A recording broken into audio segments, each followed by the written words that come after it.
Os caminhos que eram decididos antes mesmo de serem trilhados. Até a década de 90, era comum que os jovens seguissem uma sequência definida.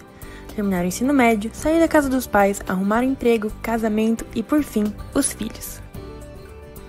Nosso objetivo é relacionar a psicologia do desenvolvimento acerca do tema da sexualidade e fazer uma análise da parte teórica e sua correspondência com as vivências de nossos entrevistados.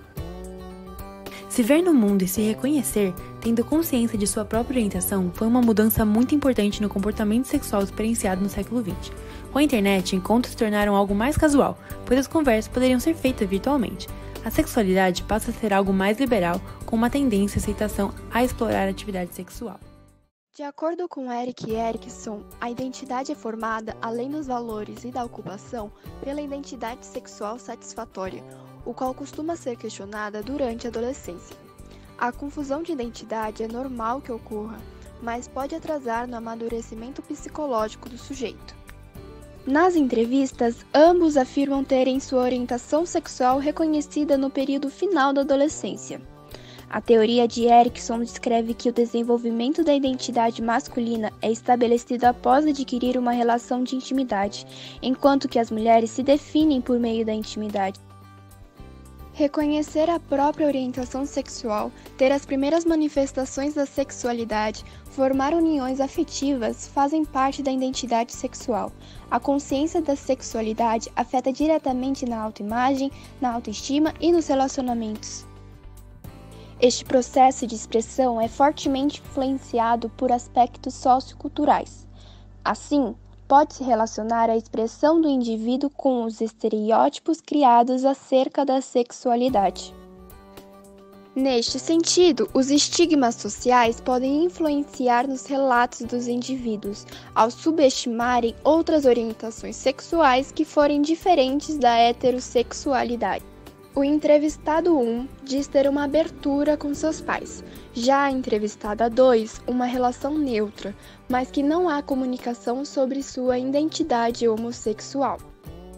Segundo Erikson, isto pode estar relacionado ao medo da desaprovação ou de uma ruptura na família, e devido à falta de formas socialmente aprovadas de exploração da sexualidade, muitos experimentam a confusão de identidade. Nosso primeiro entrevistado foi um homem de 20 anos que atualmente está em um relacionamento. Ele se considera homossexual desde os 16 anos, mas antes se identificava como bissexual. Em seu processo de descobrimento, sempre teve apoio dentro de casa e não perdeu nenhuma amizade. Os caminhos individuais para a vida adulta são influenciados por diversos fatores, como gênero, classe social, raça e entre outros. Cada vez mais há um interesse dos adultos jovens de ambos os sexos prolongarem a educação escolar e adiarem os papéis sociais requeridos pela sociedade, a fim de garantir um futuro sucesso no trabalho.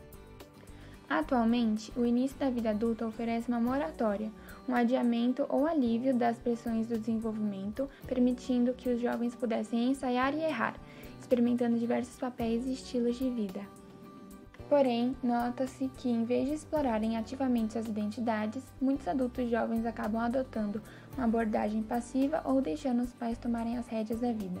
Ao mesmo tempo, a moratória representa um ponto crucial no qual os compromissos do papel adulto gradualmente se consolidam.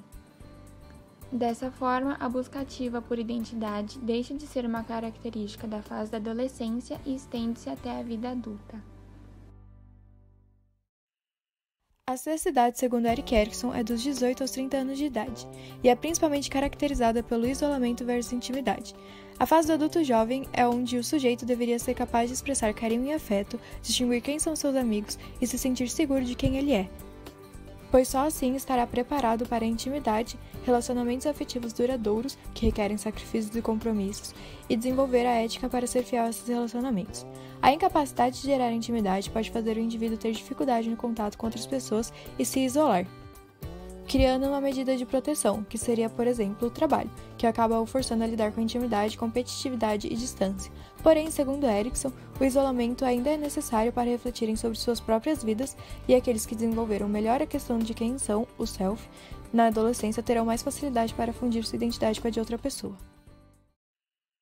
No Nos últimos anos, mais adultos homossexuais assumiram sua orientação sexual e estão vivendo abertamente. Essa abertura cada vez maior possibilitou uma maior aceitação social da homossexualidade. Atualmente, aproximadamente 4 em cada 10 norte-americanos têm um amigo próximo ou um membro da família que é homossexual. E com isso, aqueles que são próximos de uma pessoa homossexual são mais propensos a apoiar a legislação como o casamento entre homossexuais e as leis antidiscriminação focadas em pessoas.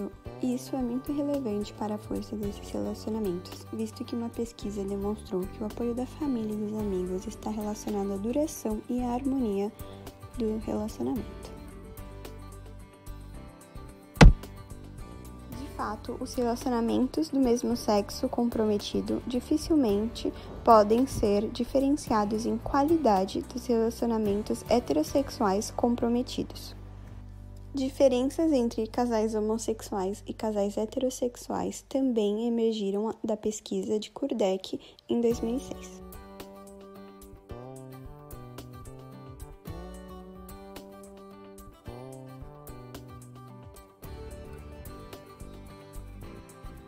Primeiro, casais homossexuais são mais propensos que casais heterossexuais a negociar os afazeres domésticos para alcançar um equilíbrio que funcione para eles e acomode os interesses, habilidades e horários de ambos os parceiros. Segundo, eles tendem a resolver os conflitos em uma atmosfera mais positiva do que os casais heterossexuais. Terceiro, os relacionamentos homossexuais tendem a ser menos estáveis do que os relacionamentos heterossexuais, principalmente devido à ausência de apoio institucional. Entretanto, embora os casais homossexuais possam receber menos apoio de amigos e familiares, eles podem compensar isso com amigos, grupos sociais e organizações amigáveis à comunidade LGBT. Com base na pesquisa e em vista das semelhanças entre relacionamentos mesmo sexo e heterossexuais, a American Psychological Association, em 2004, declarou injusto e discriminatório negar a casais do mesmo sexo o acesso ao casamento. Com isso, podemos concluir que é fundamental uma rede de apoio para que os homossexuais possam viver sua verdadeira identidade livres e sem medo. Nossa segunda entrevistada tem 23 anos de idade e hoje em dia ela se identifica sexualmente como lésbica. Ela nos disse que seu processo de identificação sexual não foi nada fácil. Mesmo sempre se vendo como uma mulher que se interessava por outras pessoas do mesmo sexo, a partir dos 19 anos de idade, a entrevistada começou a namorar uma garota que já se identificava como lésbica. E a partir desse ponto, ela começou a questionar se realmente era bissexual ou lésbica. Ela gostava muito mais da menina do que ela já tinha gostado de um menino. Em relação à sua família, ela nos contou que não tinha muito diálogo nem comunicação. Ela nunca chegou a expressar a sua orientação sexual, de contar para eles, mas também nunca se escondeu. Já levou a namorada em casa e tudo mais. Nos disse que sua mãe sabe e não sabe muito bem o que o pai dela sabe ou não. Ela nunca sofreu nenhuma situação de ódio em si, mas o que mais acontece, e é muito frequente, é a sexualização de sua orientação sexual. Ao falar sobre o julgamento, ela disse que acha que por ter sofrido muitos anos com heterossexualidade compulsória, esse julgamento não vem de outros, e sim dela. Ela falou para o grupo que percebeu que isso é totalmente normal, se ver como lésbica e ainda questionar sua sexualidade. A entrevistada disse que a discriminação da sociedade das pessoas mudou, melhorou em algumas bolhas sociais. Por exemplo, ela diz que na internet ela sabe que ela não vai ser atacada. Mas, quando ela sai na rua, ela sabe que uma situação desse tipo, por exemplo, sexualização, vai acontecer. Além disso, ela levantou um ponto muito interessante na entrevista. Ela sente que ela não se encaixa dentro dos estereótipos de sua orientação sexual. Isso incomoda um pouco. Quando eu saio com os meus amigos, eu me pergunto, nossa, será que eu estou parecendo lésbica o suficiente? Será que se alguma menina olhar pra mim, ela vai sacar que eu sou lésbica? Bom, já articulando com a entrevista, o nosso tema contemporâneo escolhido foi a heterossexualidade compulsória. A sexualidade, como a gente sabe e já estudou, é muito mais do que simplesmente biológico. É um produto social, político e cultural. No entanto, existe um reducionismo da sexualidade para apenas essa redução acaba naturalizando a heterossexualidade, ou seja, a relação heterossexual, por ser vista como biologicamente compatível, acaba sendo considerada como normal em detrimento das outras sexualidades. Esse discurso ele não só exclui as pessoas que não se consideram héteros, por acabar instituindo relações de poder, normas e uma certa compulsoriedade, uma obrigatoriedade de seguir essas normas, a heterossexualidade passa a ser mais do que uma orientação sexual e começa a ser uma instituição, um modelo político de organização social. O modelo dita a organização e a relação com o sexo oposto. No entanto, essa oposição de sexo supera a genitalidade, acaba se baseando numa lógica binária de gênero, ou seja, não é só o pênis e a vagina, mas sim o homem e a mulher, o dominante e a submissa, o masculino e o feminino. Continuando agora com as entrevistas, quando a entrevistada 2, por exemplo, diz não se sentir lésbica o suficiente, ou quando ela conta que pessoas perguntam quem é o homem da relação dela, a gente vê a verdadeira compulsoriedade e normatização da heterossexualidade, porque essa lógica dos opostos acaba se instalando inclusive em relações homossexuais.